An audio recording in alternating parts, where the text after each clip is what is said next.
G'day punters. This video is all about the Great Central Road and the trip we did there. Give you some stats about that at the end of the video if you hang on and get through this vision, eh?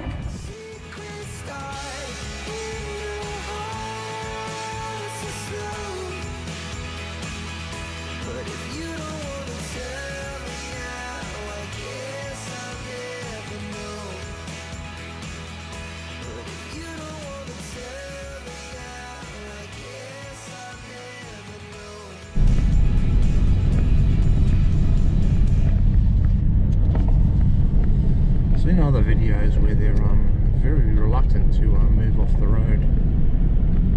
So what happens when we move over to the right? Well, they're all moving over to the right.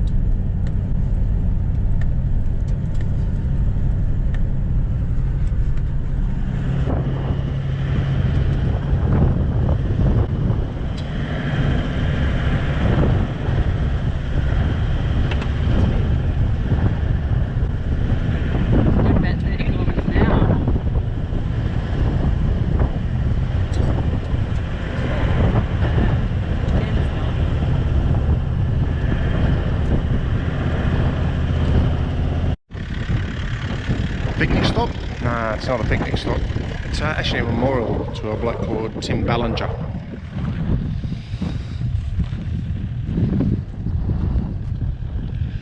The book that the boss has got talks about it, but also suggests that nobody really knows who he is. Just west of Warburton, about 1 or 2 k's, a couple of little water holes. There's a creek crossing you go across. It's dry at the moment, but there's a couple of water holes if you take the time to come for a walk. Plenty of bird life around, plenty of flies too. Didn't stop in at Warburton. It's only 8 o'clock here in Western Australia. I'm still getting used to the time difference. We left I think it was about 7:30 Queensland time, so just before, I think it was just before 6 Western Australian time. So that explains why we didn't drop into Warburton, because we were told that nothing really opened until about 9:30. Another hour and a half away. It's meant to be a lookout not too far from here as well, within a stone throw, so see if we can find that and have a look, see, eh? A resource that we didn't even think existed, or didn't really have a think about looking for, I suppose. And got this from a young fella at, I can't even pronounce its rest stop anyhow. There's a Roadhouse. It's the one east of Warburton. He said there's a Facebook page called the Great Central Road Facebook page. He said it's got a wealth of information, up-to-date stuff as well. He actually suggested that we don't stay at Warburton last night. Not that we were going to anyhow, but he said there's been a little bit of unrest in the community there, so that was interesting resource tip. An example of maps. Google Maps says Black's Lookout 100 metres away, but it's, if you have a look here, it's off to the left somewhere over here. There's not too much raised ground around here, and Hammer Maps says it's on the right hand side, the northern side of the road, but we didn't see anything there either. So no Black's Lookout today. Sorry about that. About 2 kilometres, let's say west of Hunt Oil Road. On the left hand side there's a gnama hole, and on the right hand side there's this outbreak or outcrop, and it's again referring to that book that the boss has got. It's Desert Surf Central Outbreak. It's meant to have some pretty specky formations on the western side at the base, and some good views from up the top. We need to climb from the other side, the eastern side. So go around here and have a sticky, eh? I was trying to figure out why they've called it this, and I suppose if you use your imagination, I suppose. If you're thinking about a surf break, you might see the top of the surf rolling over. Yeah, I know you have to stretch your imagination, but I think the boss was here. Should probably find some sort of animal or head or something and these features too. So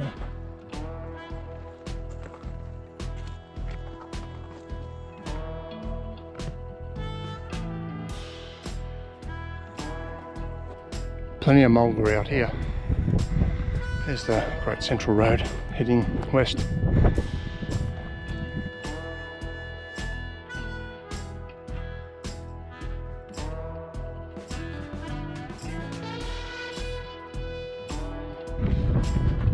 Well, there we are, facing west.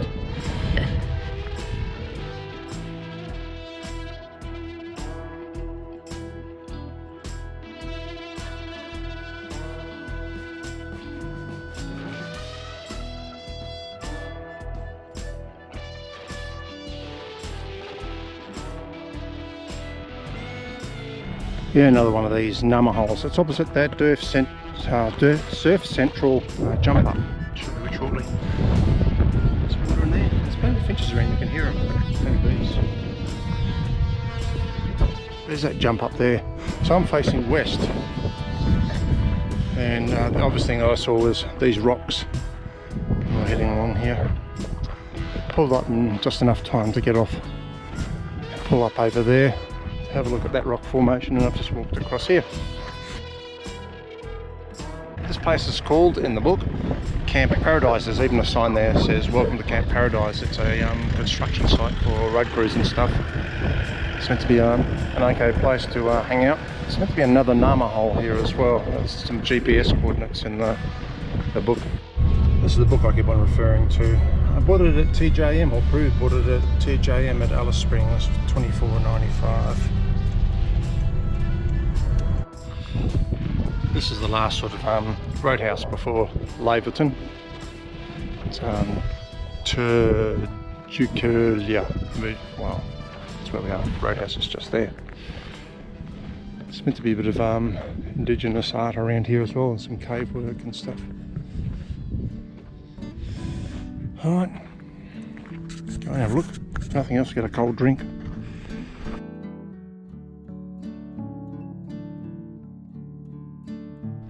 Well, the Roadhouse that we were just at, I won't pretend to try and pronounce, but they got a private track out the back. There's some rock art and stuff like that. Have a chat to the bloke inside, or whoever's in the store there. Buy a drink off them. Buy a toasted sandwich. Stay the night. I think it's $35 for a powered site for the night. Show the caravan park, or the park on the way back anyhow. It's a pretty neat little one. And they'll give you access to some indigenous artwork caves. There's two sites out here. One's about 5 k's from the back of the Roadhouse, and the other one's about 15 k's. So we've come into the 5k one first. I'm guessing these are the caves. Just got to spot any artwork in here, I suppose.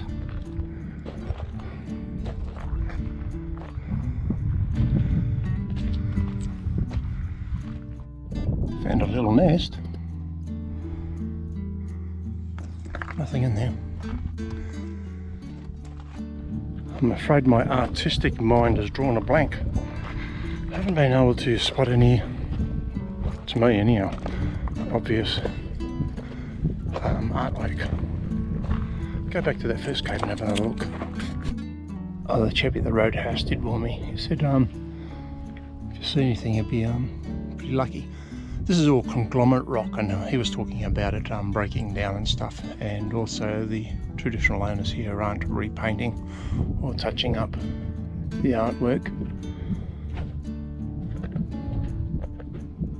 Might be some behind the swallow nest, who knows, but yeah, I've been sitting here for a little bit, can't see any. On to the other side, I'll have a look there. I had wrongly assumed that the boss had come around this side of the outbreak as well, but she hadn't. It's around there before. Anyhow, there's a bunch more caves here. No, I'm not going to go crawling in under there either, by the way.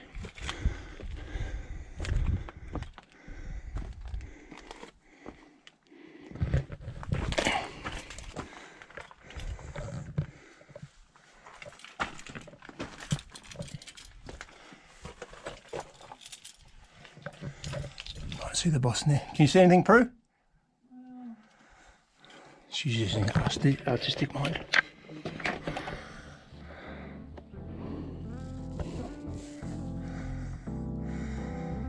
I can't see anything in here.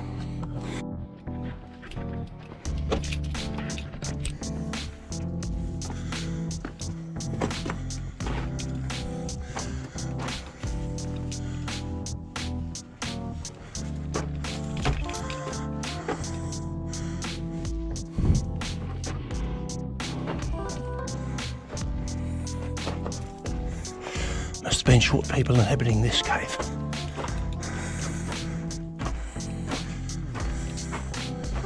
Oh yeah.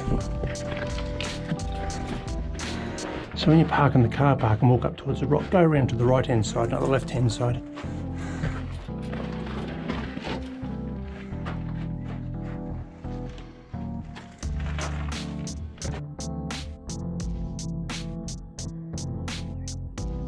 Come out to the 15k caves. It's meant to be a bunch of caves out here. You just got to keep an eye out because they're not really close to the road and haven't seen any signs. Not sure if this is one or not.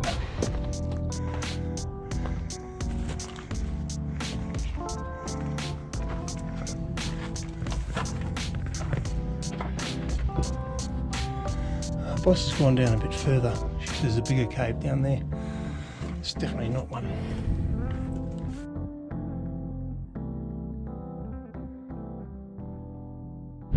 Just coming into the back of the Roadhouse.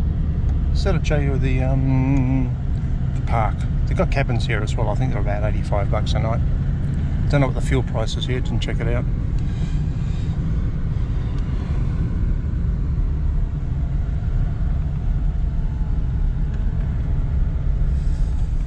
Powered sites there.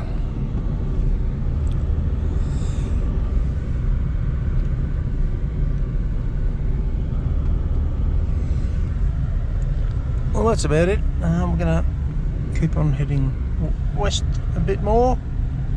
Another free camp somewhere. Just let this bloke know that we've come back. Oh, she's got some visitors too, so we can lock up this cave. Just trying to take a couple of stills here. I thought it was pretty cool, and I couldn't see it in the stills, but hopefully you can see it in this theatre here. These little ochre little splashes, really. Yeah. Go up and they go down. Splatter. Next rap maybe, who knows? Nothing in sight, forever in flight. Follow those lines, we're making this time. Blurry street lights, work as a guide to memories that we're making tonight. Oh yeah, we'll make it tonight. Yeah.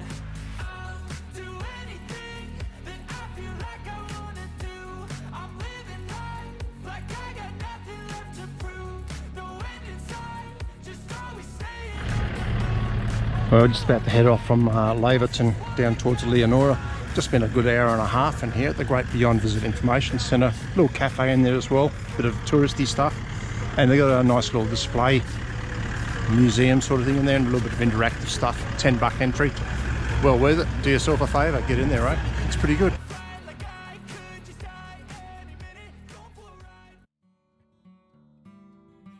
Now I mentioned stats, so this is towards the end of the video, I suppose, and if you got this far, good on you. We're just cruising towards South Australia at the moment. Currently at a place called Winnot's Creek, just north of Cann River, Victoria, just before the New South Wales border from Victoria. It's last day of March 2023. Camped up in a rest stop. I've deliberately panned this way so you don't see all the shit around. No, in rubbish. The info I found on the Great Central Road suggests that the length from Ayers Rock, Ulara, is about 1,126 kilometres. I can tell you from our campsite at Uluru to the Laverton Information Centre, we travelled 1,159.5 kilometres. What did we allow for fuel? Going across, I allowed, well, I guesstimated, over-guesstimated 1,200 kilometres, and I wanted to throw another 100 kilometres on that. If you've been watching my videos, you know I'm averaging, towing this matrix, probably about 18 litres, 100. So I wanted to allow a little bit of extra. So I had 130 on the landcruiser, 40 on the back, 40 on the back of the matrix. So that was 210. I wanted 260 litres of fuel. That's what I allowed for. So we stopped along the track and topped up at 50 kilometres. 50 litres. I'll talk to you more about that. So that was my rough guesstimate sort of stuff. In hindsight, we probably didn't need that extra 50 litres. We did fine. First night stop out of Uluru. We stopped at Yala Kutjara rest stop. That was day 33. It was a Friday. It was the 20th of January. We'd travelled 471 kilometres from our campsite to that spot. We stopped at a place called, for fuel, Warakuna Roadhouse. Now, that was my pick. It may not be your pick. We picked up the 50 litres there. Back to Yala Kutjara rest stop. Really nice. There was a long drop toilet. It actually had toilet paper and it was really clean and they really look after it. It was maintained by 2 local communities. They obviously took pride in it, and there was a good walk there up on the rock hole, up on a rock sort of reef, I suppose, as well, looking over the area around as well as the road as well. And if you've watched the video this far, you would have seen that as well anyhow. If you do stay at Yala Kutjura, you'll see a couple of little diggings around and some like little square log poos and stuff. If you're around at night or early evening or early in the morning, there's bilbies there. So yeah, that was really interesting. We didn't find that out until after we left. Back into the track, we stopped in a place called Chukayula Roadhouse, spelt TJUKAYIRLA Roadhouse. There's got a couple of rock caves in on the property, and you can ask for access to there, and there's some rock paintings and stuff like that. We found some, but didn't find the others, and I think it's probably because we needed to go in further and it was a bit too tight for us in this kit. Our last night was at a just at a rest stop. It was about 200 kilometres from Laverton. There was about 3 or 4 of them in a row or something like that. Though I think it's more likely that it was one of these ones up here. Nothing spectacular, nothing like the first night. And the next day we drove into Laverton. It's a great drive. Get out there. There's a bit of bitumen on it, so there's a bit of a reprieve from the dirt. Not that I'm saying that it's a Gibb River Road track. It's not. It's pretty well. It was pretty well maintained when we were out there. There was certainly some corrugations and washways and stuff like that. But get out there and enjoy it. Last but not least, permits. You need 2 permits, one from, I think it's the Central Land Council, which is Northern Territory. You can do that online. Both of them are free. Central Land Council processed it probably within the online application within like a couple of hours. I mean, we did that when we were at Yulara. The one for the Western Australian permit, they say on the website they will not process applications on Saturdays or Sundays. So if you're going to travel across that area on a Saturday or Sunday, you need to really lodge that application, I reckon, on a Thursday, and hopefully get a response Friday at least. Again, they're free. They give you 3 days on the Western Australian side, 3 days to get across into Laverton. Our permit started at midnight and finished it on midnight, so you can work out the maths yourself about how much real practical time you've got on the track apart from sleeping. Cheers, and I hope you enjoyed the video. We enjoyed the track.